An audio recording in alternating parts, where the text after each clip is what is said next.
Hola, ¿qué tal, chicas y chicos? Me da muchísimo gusto saludarles el día de hoy, darles la bienvenida al episodio del día de hoy. Estaremos hablando de Génesis, del capítulo 35 al capítulo 38, y vemos el fin de una generación eh, que sirvió a Dios de una manera impresionante, y después vemos el inicio de otra generación eh, pues que también va a ser de muchísima bendición para el pueblo de Israel. Y hablamos específicamente del fin. Hablamos de la muerte de Raquel. Después de haber concebido a su último hijo, ella muere por causa del parto. Y después vemos la muerte de Isaac, del padre de Jacob, ya siendo una persona adulta, ¿no? Entonces vemos que eh, pues ellos mueren, ellos terminan su ciclo pues aquí en la tierra. Y después vemos el origen o vemos el inicio de esta descendencia, ¿no? Empezamos con la descendencia de Saúl, de los edomitas, que después sería como ese constante conflicto que tendría con el pueblo de Israel.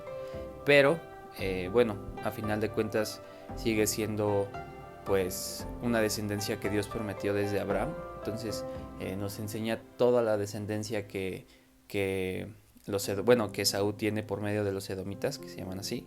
Entonces, después de eso vemos la vida de un joven muy famoso. Seguramente ustedes han escuchado acerca de él, de José el soñador. Entonces vemos la vida de José, o vemos el inicio de la vida de José desde que él nace, bueno, describiendo que era el último hijo de Jacob, que lo había tenido en su vejez. Y vemos que cómo es que él empieza a crecer. Él se dedicaba a pastorear y a pues hacer lo que su padre le decía, que en este caso era de primera cuenta pastorear todo el ganado que ellos tenían. Y de igual manera, como una tarea indirecta, era pues cuidar de sus hermanos, que era algo un poquito raro porque sus hermanos eran más grandes, ¿no? Bueno, las tareas que él desempeñaba en la Biblia no era como tal algo demandado de su padre, pero en ciertas ocasiones de parte de Jacob mandaba a veces a cuidar a su hermano. Y en una de esas veces fue a buscar a sus hermanos. Y José antes había tenido un sueño, por eso es que se hizo de este gran apodo, o de esta descripción de parte de él. Él tuvo un sueño en donde hacía referencia a que sus hermanos iban a tener cierta reverencia hacia él, ¿no? Hacia José, y de parte de su papá también, ¿no? Entonces ellos se disgustan, Jacob también en el momento se disgusta, pero entiende y sabe, o se dio cuenta de algo que los hermanos no. Y no en ese momento fue envidia, a lo mejor y sí se molestó un poquito, pero entendió algo muy importante. Y después de que pasa todo esto, mandan a José a buscar a sus hermanos, y en ese inter sus hermanos deciden matarlo, deciden acabar con él. Y para no verse tan obvios en su rencor hacia él, lo que permiten o lo que hacen es enviarlo a una cisterna. Le quitan toda su ropa, toda su túnica, que era algo que su papá le había hecho con mucho cariño. Entonces lo mandan a una cisterna, lo dejan ahí pues para que muera ahí en la cisterna. Y al momento de que ven que viene una caravana que venía de Galat, entonces ellos mejor optaron por venderlo a esta caravana. Y lo que hicieron es que la túnica que él tenía de colores, mataron a un animal y lo llenaron de sangre, ¿no? Para que su papá pensara que había sido un animal, un animal feroz quien lo había matado. Entonces fue vendido. Y después, cuando sus hermanos le dieron la noticia a Jacob, él estuvo muy triste, se rasgó las vestiduras y tuvo un momento de luto. Entonces, en el momento en el que es vendido José, estas personas que fue a los que fueron vendidos, los intermediarios, son los intermediarios que fueron a vender a José a los egipcios. Y fue así como se origina la, la parte del sueño. Vemos que ellos ven, o José se da cuenta de que en algún momento sus hermanos van a rendir reverencia hacia él. Y vemos algo muy curioso porque es una historia que también se repite o también es muy parecida a la historia de Jesús, ¿no? Jesús es humillado, después de haber sido humillado, él muere, resucita y es alabado por todos, ¿no? Y nos damos cuenta, pues, que Él es nuestro Salvador. Y de parte de ellos, a lo mejor y no fue para todo el mundo, pero sí para su familia.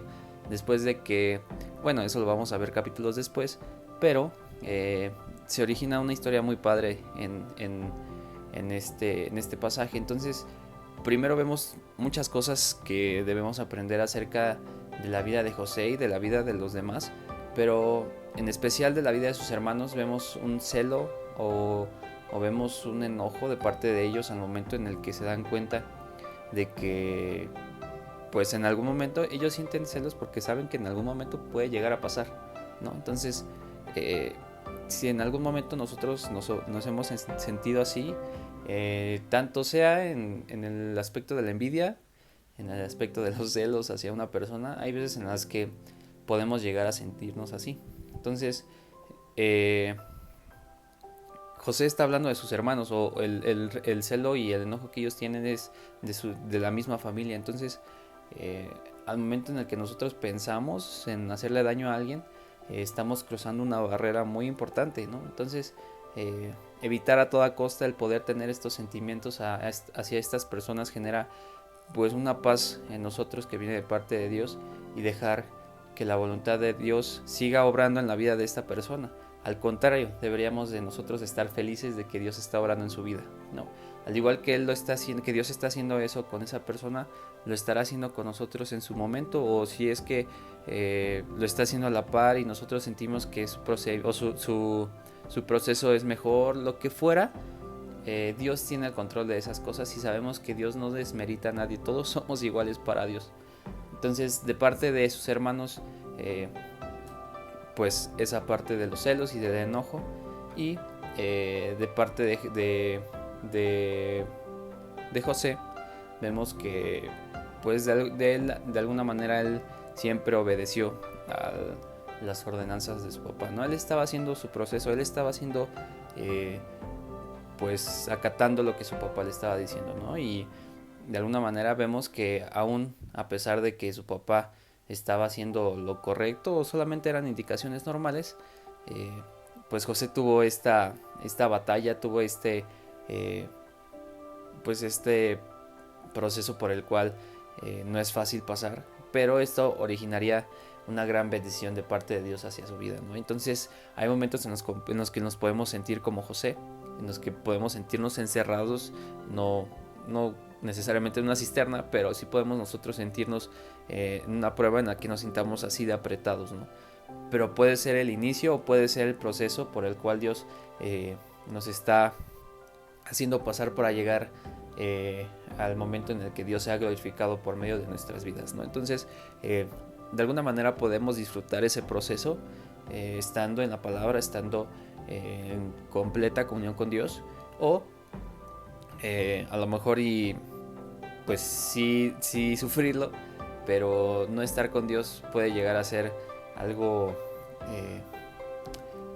no quisiera decirlo como catastrófico, pero sí no sería lo mismo que estar en una batalla con Dios, porque a final de cuentas Dios es quien nos da la salida a las batallas, ¿no? Entonces espero que haya sido de muchísima bendición el estudio del día de hoy. Nos estaremos viendo el día de mañana con los siguientes capítulos. Cuídate mucho y que Dios te bendiga. Bye.